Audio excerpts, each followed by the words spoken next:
रूस और यूक्रेन के बीच अब आर पार की लड़ाई शुरू हो चुकी है। पहली बार यूक्रेन ने नाटो के हथियारों की बारिश रूस के ऊपर कर दी, तो पलटवार करते हुए रूस ने भी देरी नहीं की और समूचे यूक्रेन को अंधकार के हवाले कर दिया। नमस्कार, मैं हूं मधुरेंद्र कुमार और आप देख रहे हैं मेरे साथ रणनीति। और आज चर्चा रणनीति में रूस यूक्रेन के ऐसे युद्ध की जो अब सबसे भीषण, सबसे विध्वंसकारी और प्रलयंकारी दिखाई दे रहा है,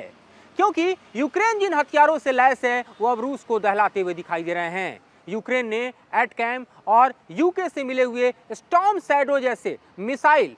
डीप पेनिट्रेट करते हुए रूस के भीतर दे डाले और इसके निशाने पर रहे रूस के वो आयुध भंडार, वो केमिकल स्टोरेज, वो वेपन सेंटर्स जिसकी बदौलत पुतिन यूक्रेन के खिलाफ लगातार अपने युद्ध को बढ़ाते रहे हैं और यूक्रेन पर भारी पड़ते रहे हैं। लेकिन एटकैम जैसे मिसाइल जिसका परमिशन नवंबर के महीने में अमेरिका से दरअसल यूक्रेन ने लिया था, प्रयोग तो 21 नवंबर को भी किया गया, लेकिन इस बार जिस तरह से यूक्रेन ने न सिर्फ एटकैम बल्कि साथ साथ आप देखिए तो यूके से मिले स्टॉर्म शैडो जैसे मिसाइल का प्रयोग करते हुए, यानी नाटो के हथियारों का प्रयोग करते हुए, और एक तो नहीं बल्कि दर्जनों मिसाइल को एक साथ उसने डीप पेनिट्रेट करते हुए रूस के भीतर छोड़ा, जिसके कारण समूचा रूस दहल पड़ा। इतना ही नहीं बल्कि इसके साथ ही साथ ड्रोन हमले भी किए गए, जिसके रेंज अगर देखें तो मिसाइल और अगर आप ड्रोन हमले का ये रेंज देखें जो कि पिछले 24 घंटे के भीतर हुआ है तो तकरीबन 100 किलोमीटर से लेकर 1100 किलोमीटर भीतर,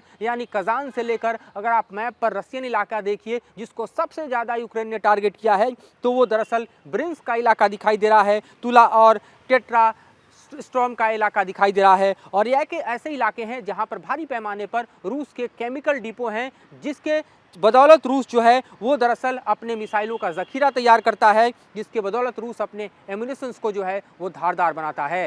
इससे बौखलाए पुतिन ने देरी नहीं लगाई और उन्होंने भी तकरीबन 40 मिसाइल एक साथ यूक्रेन के ऊपर छोड़ डाला। और इतना ही नहीं बल्कि भारी पैमाने पर आप देखिए तो बॉम्बिंग की गई है, जिससे आप अगर मैप पर देखें तो खार्किव से लेकर सुमी, लवीव से लेकर कीव तक टहलता नजर आ रहा है। खास तौर पर देखिए ये सीजन जो है वो सर्दियों का है, भारी पैमाने पर बर्फ गिर रही है, टेम्परेचर माइनस में है। इस वक्त सबसे ज़्यादा अगर इंफ्रास्ट्रक्चर की ज़रूरत पड़ रही है यूक्रेन को तो वो दरअसल पड़ रही है ऊर्जा की। और ऐसे में जो रूस के हमले हैं उसने यूक्रेन के जो एनर्जी रिसोर्सेज हैं, एनर्जी इंफ्रास्ट्रक्चर हैं, उसको बुरी तरह डैमेज किया है, जिसके कारण समूचे यूक्रेन में एयर सायरन बज रहे हैं। खुद जेलेंस्की पोलैंड में हैं, वहाँ पर बातचीत कर रहे हैं और इस वक्त की स्थिति यूक्रेन में ऐसी है कि वहाँ पर भारी पैमाने पर इंफ्रास्ट्रक्चर को क्षति हुई है, जिसके कारण शहर दर शहर इस वक्त अंधेरे में डूबे हुए हैं, मानो यूक्रेन में अंधकार युग लौट आया हो। इतना ही नहीं, इससे आगे बढ़कर रूस ने चेतावनी दी है कि यूक्रेन को इससे बड़े अंजाम भुगतने के लिए तैयार रहना चाहिए। और साथ ये भी चेतावनी दी गई है कि जिस तरह से नाटो के हथियारों का प्रयोग यूक्रेन रूस के खिलाफ कर रहा है, रूस के भीतर कर रहा है, रूस पलटवार करते हुए नाटो को भी दहलाने में पल भर का समय नहीं लेगा। और ये चेतावनी जारी कर दरअसल पुतिन ने बता दिया है कि पिछले महीने जिस तरह से उन्होंने अपने न्यूक्लियर डॉक्ट्रिन में परिवर्तन किया है, चेंजेज किया है, वो अब समय दूर नहीं कि रूस जो है यूक्रेन वॉर में अब नाटो को भी खींच कर लाएगा। हमले की जद में अब नाटो के भी देश होंगे। ये सब तब हो रहा है जब कुछ ही कदमों की दूरी पर हमें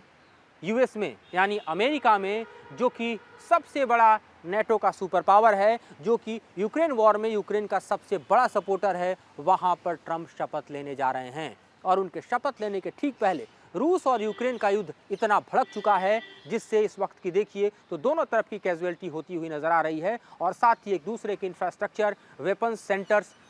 को दहलाते नजर आ रहे हैं। ये वॉर सिर्फ मिसाइल टू मिसाइल नहीं है, ड्रोन टू ड्रोन नहीं है, इसमें इलेक्ट्रॉनिक वॉरफेयर और साथ ही हम देख रहे हैं कि हाइब्रिड वॉरफेयर के जो समूचे हथियार हैं वो दोनों ही तरफ से इस्तेमाल किए जा रहे हैं, जिसके कारण लगातार दोनों की क्षति हो रही है। लेकिन रूस इतनी क्षति 3 साल के युद्ध में पहले कभी नहीं झेला, क्योंकि यूक्रेन के तमाम जो हमले हैं इससे पहले वो रूस जो है आसानी से इंटरसेप्ट करके उसको डिस्ट्रॉय कर रहा था। लेकिन नाटो के हथियारों के प्रयोग की इजाजत मिलने के साथ ही यूक्रेन जिस तरह से अब रूस के ऊपर भारी पड़ता दिखाई दे रहा है और जिस तरह से डीप पेनिट्रेट करते हुए वे अपने मिसाइल हमले के जरिए, यानी एटकैम और ख़ास तौर पे आप देखिए तो स्टॉर्म शैडो जैसे मिसाइल का प्रयोग कर रहा है, उससे साफ तौर पर देखा जा सकता है कि उसको इंटरसेप्ट करके और उसको डिस्ट्रॉय करने में रूस के एयर डिफेंस सिस्टम को खासी मशक्कत करनी पड़ रही है। लगभग जो रिपोर्ट्स हैं उसके मुताबिक 14 मिसाइल इंटरसेप्ट करके रूस के एयर डिफेंस सिस्टम ने डिस्ट्रॉय करने का किया है। जबकि अगर आप कीव की तरफ से देखें तो यह स्टेटमेंट दिया गया है कि कीव अपने टारगेट को हिट करने में पूरी तरह से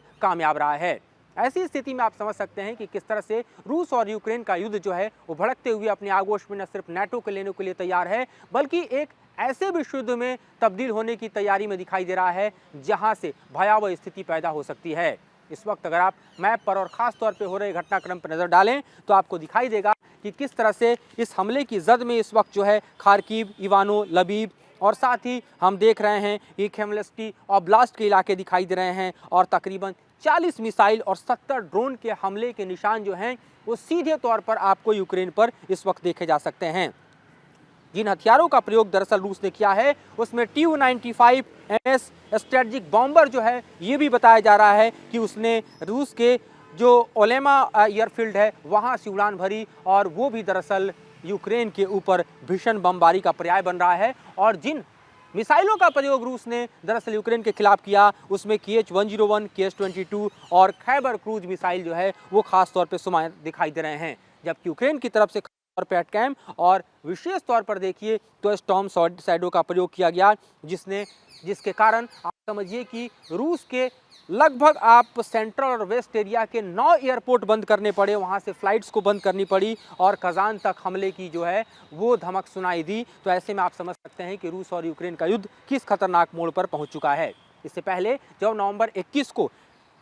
यूक्रेन ने खास तौर पे आप देखिए तो एटकैम का प्रयोग किया था, तब रूस ने पलटवार करते हुए हाइपरसोनिक बैलिस्टिक मिसाइल ओरेशिंक जो हैं जिसको कह सकते हैं कि हेजल ट्री के नाम से भी जाना जाता है, उसका प्रयोग यूक्रेन के खिलाफ किया था और वो भी एक भीषण तबाही जो है वो लेकर आया था। और एक बार फिर से जिस तरह से रूस और यूक्रेन का युद्ध भड़कता दिखाई दे रहा है, तबाही के बादल आप देखें तो रूस से लेकर यूक्रेन तक दिखाई दे रहे हैं, क्योंकि इस वक्त यूक्रेन के पास भी दरअसल इस तरह के हथियार हैं जो कि नाटो की ताकत से लैस हैं, जो कि रूस के भीतर हमले करने में बेहद कामयाब, अपने टारगेट को हिट करने में सक्षम बताए जा रहे हैं। और दूसरी तरफ आप देखिए तो ये चुनौती रूस के लिए भी बढ़ती जा रही है, उस रूस के लिए जो कि क्रुस्क क्षेत्र में भी लगातार हम देखें तो यूक्रेन के साथ भीषण वॉर झेल रहा है। और साथ आप देखिए तो दरअसल जो कोरियन सैनिक हैं वो भी भारी पैमाने पर जिस तरह से उनकी कैजुअलिटी हो रही है उसके कारण भी रूस के सामने एक बड़ा संकट गहरा रहा है। और ये संकट जितना गहराएगा उतना दुनिया के सामने इस वॉर के भीषण होने का खतरा बढ़ेगा, क्योंकि ऐसी स्थिति में रूस कभी भी किसी वक्त टैक्टिकल न्यूक्लियर वेपन्स का इस्तेमाल कर सकता है, हमले के दायरे को बढ़ाते हुए सीधे नाटो के देशों पर अटैक कर सकता है और जाहिर है इसके कारण वर्ल्ड वॉर 3 का खतरा जो है मंडराता हुआ नजर आ रहा है। फिलहाल इस मुद्दे पर इतना ही, जानकारी इतनी ही, विश्लेषण इतना ही। इससे जुड़ी हुई और खबर और विश्लेषण हम आपके समक्ष लेकर आएंगे और मेरे सहयोगी सुभाष चंद्र को दीजिए विदा।